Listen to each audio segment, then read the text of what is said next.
status quo of containment and protection indefinitely in lieu of pursuing durable solutions.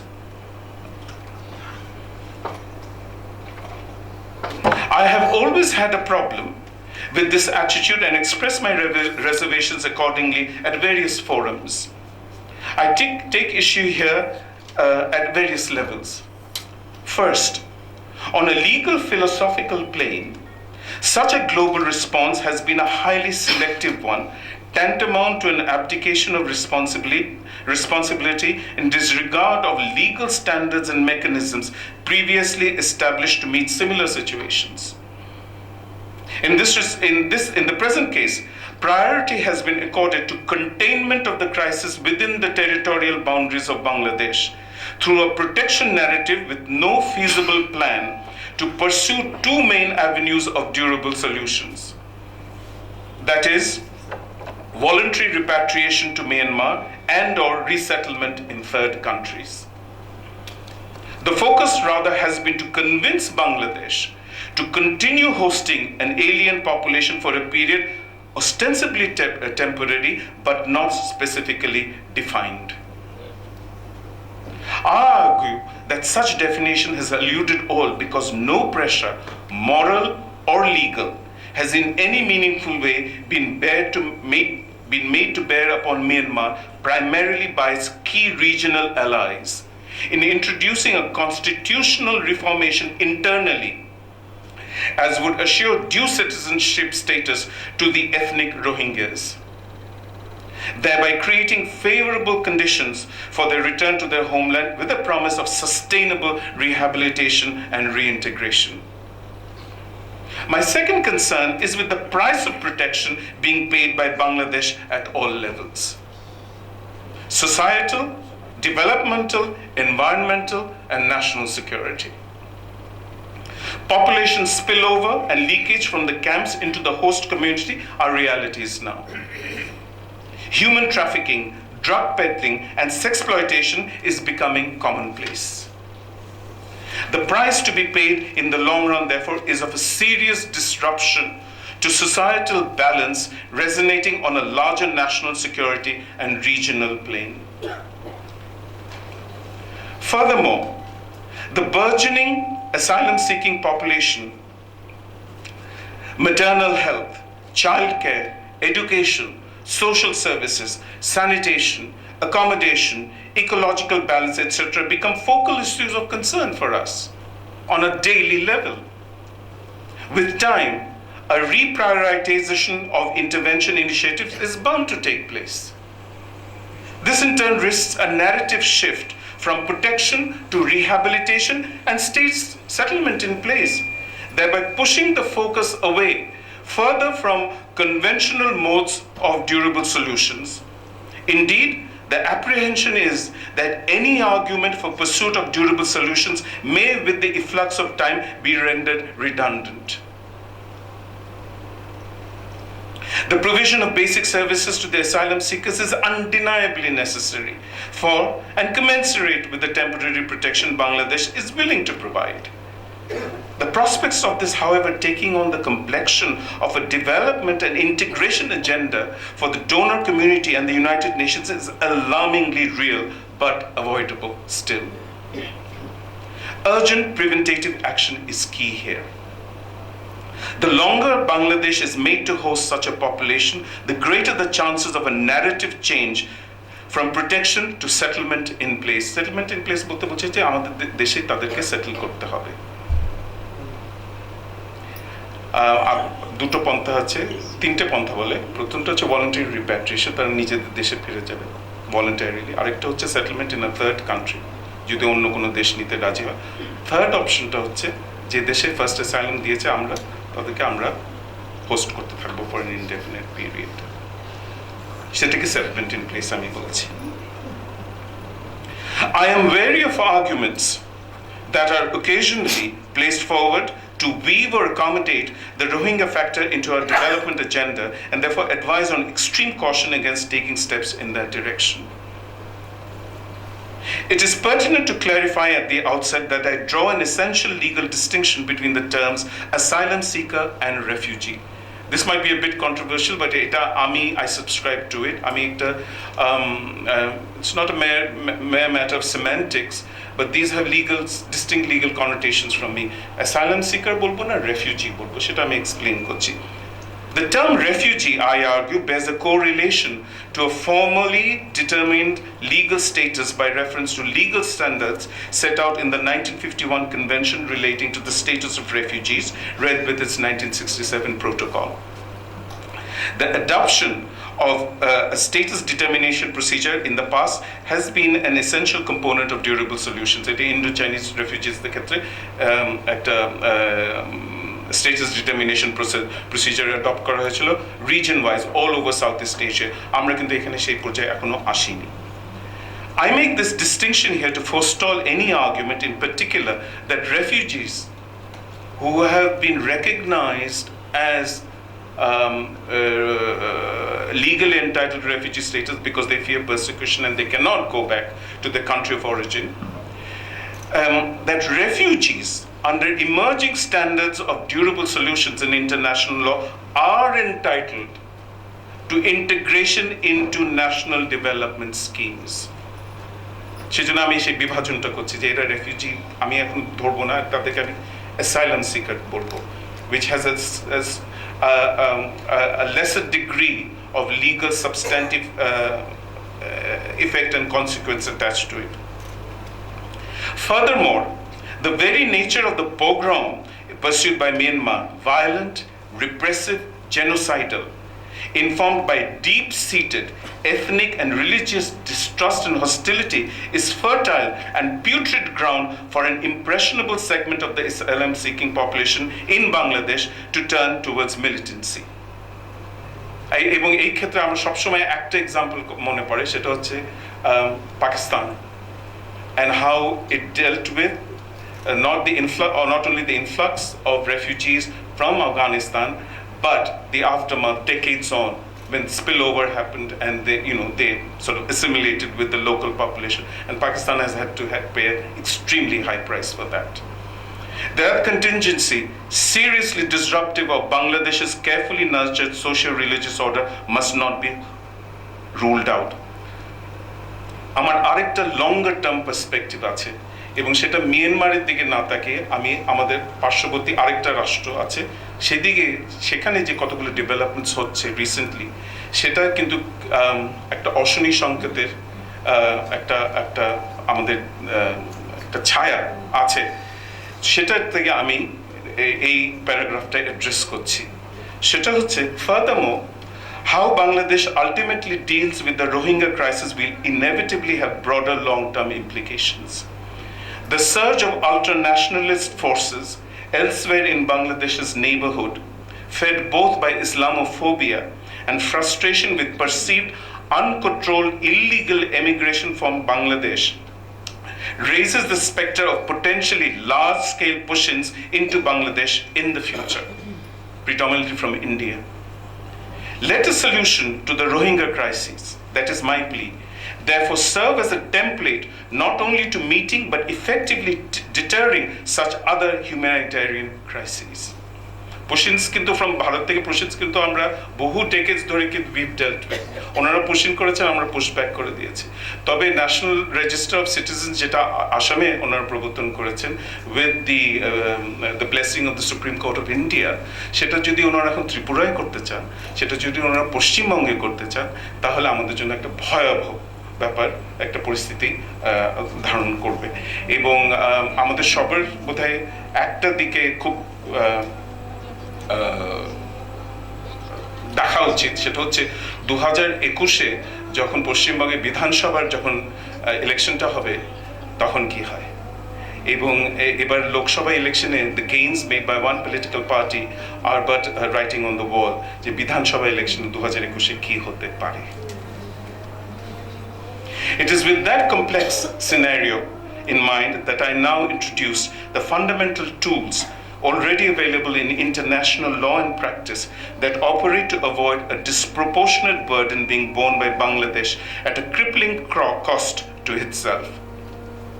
I argue that time is ripe to look beyond the physical protection being solely provided by Bangladesh to the Rohingyas and draw on existing tools and precedents to devise a comprehensive mechanism of durable solutions. এরপরে যে কয়েকটা পাতা আমি পড়বো সেটা I'm going for if I'm given a choice যে দ্বিপাক্ষিকভাবে আমরা এটাকে সলভ করব নাকি আমরা মাল্টিল্যাটারালি আন্তর্জাতিক বা রিজনাল লেভেলে এটা সলভ করব, my preference is for the latter. We have to engage the international community on a bilateral level. এগুলো কাজ করে না এবং bilateral level কাজ করার প্রেসিডেন্টও তেমন নেই। আমি যে প্রেসিডেন্টটা এখন দেব সেটা হচ্ছে on a multilateral, regional, international concerted effort to deal with the problem and come out with the innovative solutions. And the international community has done that previously. এখন কেন করতে পারবে না সেটা আমি বুঝতে পারছি। Between 1990 and 1992, I had the opportunity to work as a legal consultant for the United Nations High Commissioner for Refugees at its Office of the Chief of Mission in Hong Kong. In 1989, and the international community had adopted a comprehensive agenda to address the ongoing crisis, legal, political, and humanitarian, created by the exodus of asylum seekers from Vietnam. The agenda contained in the Declaration and Comprehensive Plan of Action, এটাকে আমি পরে CPA বলে আখ্যায়িত করব, and adopted by the 1989 International Conference on Indo-Chinese Refugees, tied in neatly with the mandate of the UNHCR to ensure the protection of refugees and respond to refugee crisis by promoting durable solutions. The significance of the CPA lay in revealing the international community's potential for cooperation on seemingly divisive issues. Accordingly, the CPA represents international efforts at refugee crisis resolution where state initiatives at the domestic and international level become significant elements in the evolution with respect to international cooperation in the relief and resolution of the problems of refugees and the displaced. In fact, the successful implementation of the CPA during the following period, 20 বছর লেগে গেছিল কিন্তু implemented হয়েছিল, demonstrated the possibility that disparate interests of participant states could coalesce at certain point so as not only to accommodate state interests but also to protect asylum seekers in light of well-established principles of international law. Operating within the ambit of the 1951 Convention and the 1967 Protocol, the CPA regime was necessary to resuscitate a coherent and concerted response to the refugee crisis in Indochina at a time when interest in seeking durable solutions to the crisis had been on the wane. The refugee crisis in Indochina technically began, if you want to put a date, with the fall of Saigon in 1975. And this comprehensive plan of action was adopted in 1989, 14 বছর পরে। 14 বছর পরে যখন tackle করতে পারছে না, still refugees আসছে, তখন region, as ASEAN region, Southeast Asian region, the United States and the international community বলল, now we have to find a concerted action to stop this, which is beneficial both to participating states and of course the asylum seekers. There's a human rights dimension there here as well. So how do we strike a balance?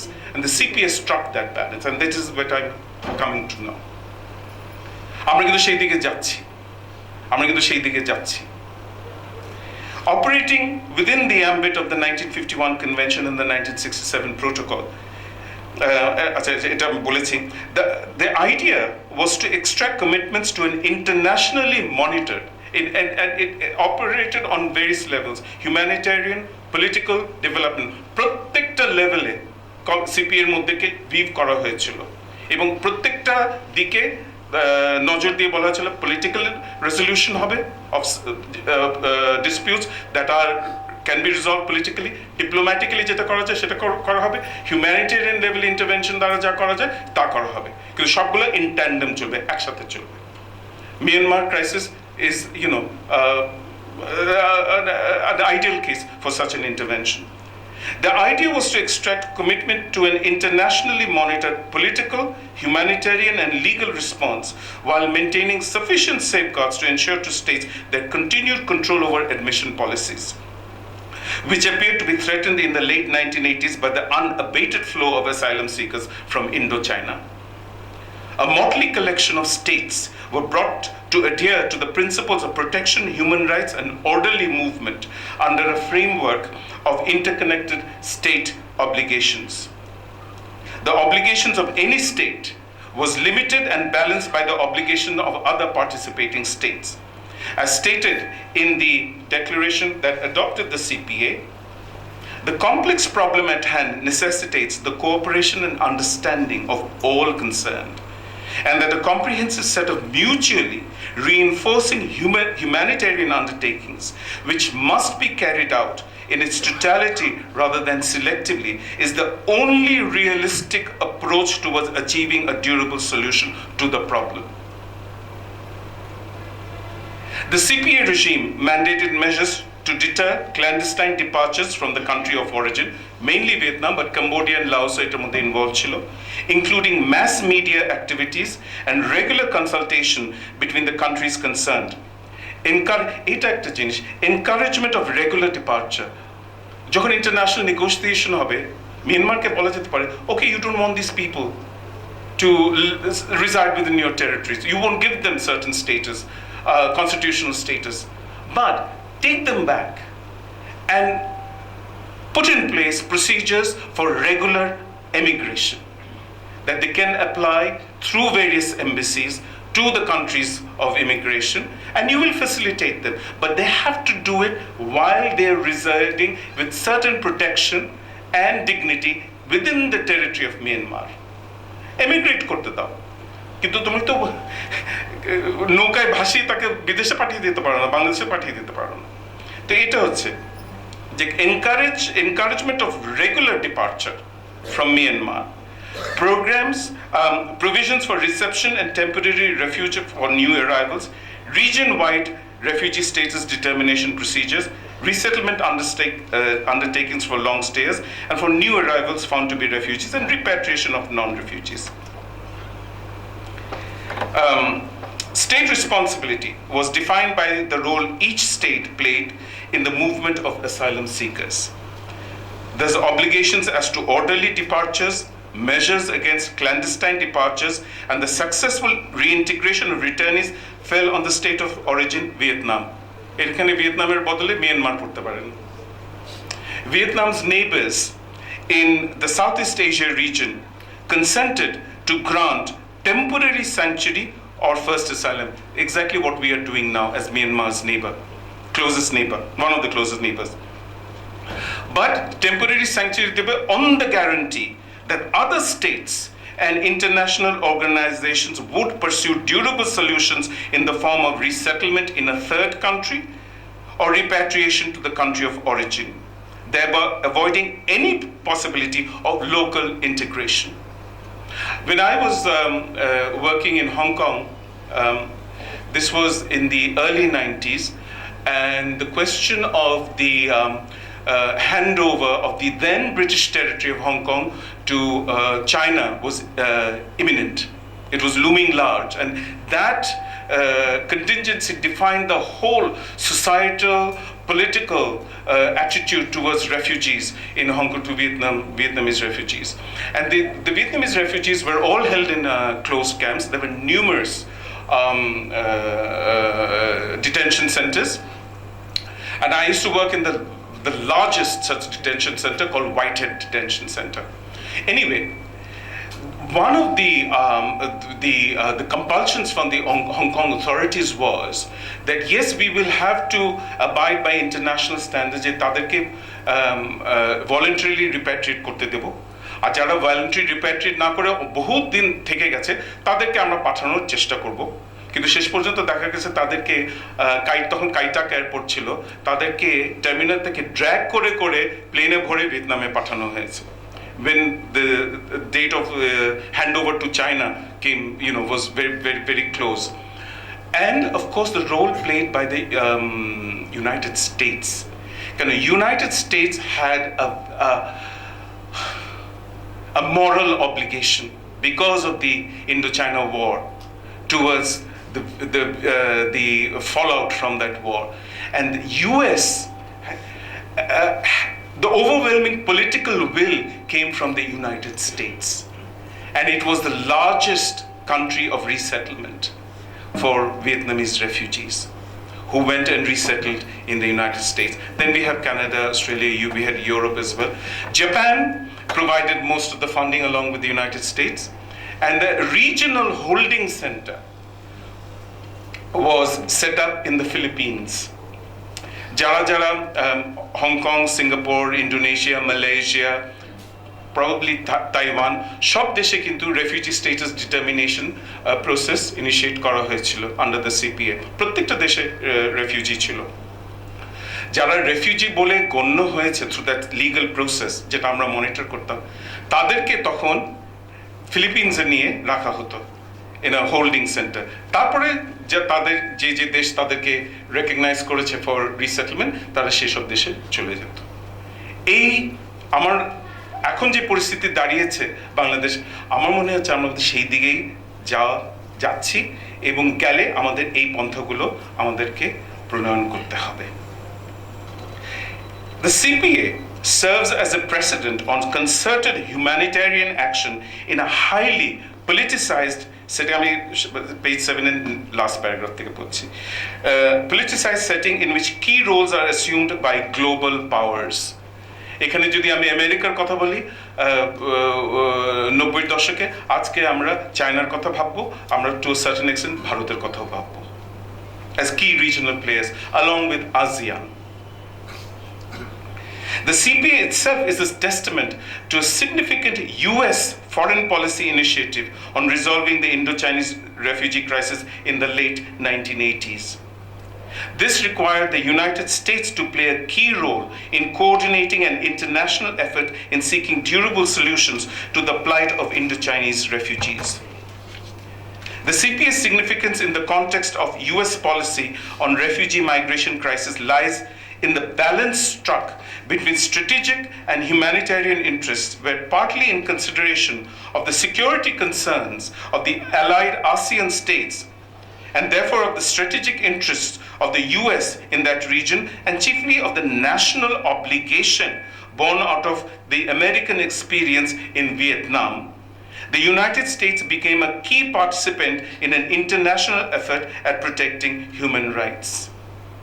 In fact, American assurances given to ASEAN allies, and this is the kind of assurance we want from India, China, Europe, and of course, the North American bloc. The US gave the assurance to ASEAN allies that resettlement in the United States would be a last resort if alternatives could not be found. That you can always rely on me. You pursue all options, but if you meet a dead end at the end of the day, I will bear the burden. We are not getting that assurance from anybody. Not from ASEAN, not from China, not from anybody else in the region.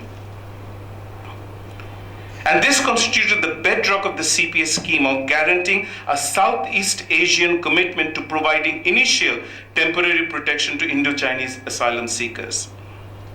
There is no reason why in the present scenario, given the political will of dominant state players in the region, a similar balancing of strategic, economic, and humanitarian interests in the present instance should not yield equally desirable policy initiatives at creating an international regime on durable solutions. This political will should be informed by the inevitability of Myanmar owning up to its responsibilities to its forcefully displaced Rohingya citizens and relieving Bangladesh of the disproportionate burden of protecting them in exile. তারপরে আমি আমার বক্তব্যের মাঝখানে যে আপনাদের এক্সাম্পলগুলো দিয়েছি, CP এর main ফিচার্সগুলো কি সেগুলো আমি ব্যাখ্যা দিয়ে দিয়েছি। আর অগস্ট 2017 পরে আমাদের কি প্রয়াস বা প্রচেষ্টা চলেছে বাংলাদেশে from various organisation, think tanks, pressure groups, সেগুলোর আমি একটা বিবরণ দিয়েছি, সেটা পড়ে নিলেই হবে, সেটা আমার বোধহয় না পড়লেও চলবে। তবে একটা আশার আলো দেখা যাচ্ছে। আমরা যখন বলেছিলাম যে CPA on many fronts the CPA sort of addressed the issue in tandem, একসাথে। এটা লিগাল হবে, ডিপ্লোম্যাটিক হবে, পলিটিক্যাল হবে, হিউম্যানিটেরিয়ান হবে। Humanitarian is overriding, the interest of the asylum seekers are overriding.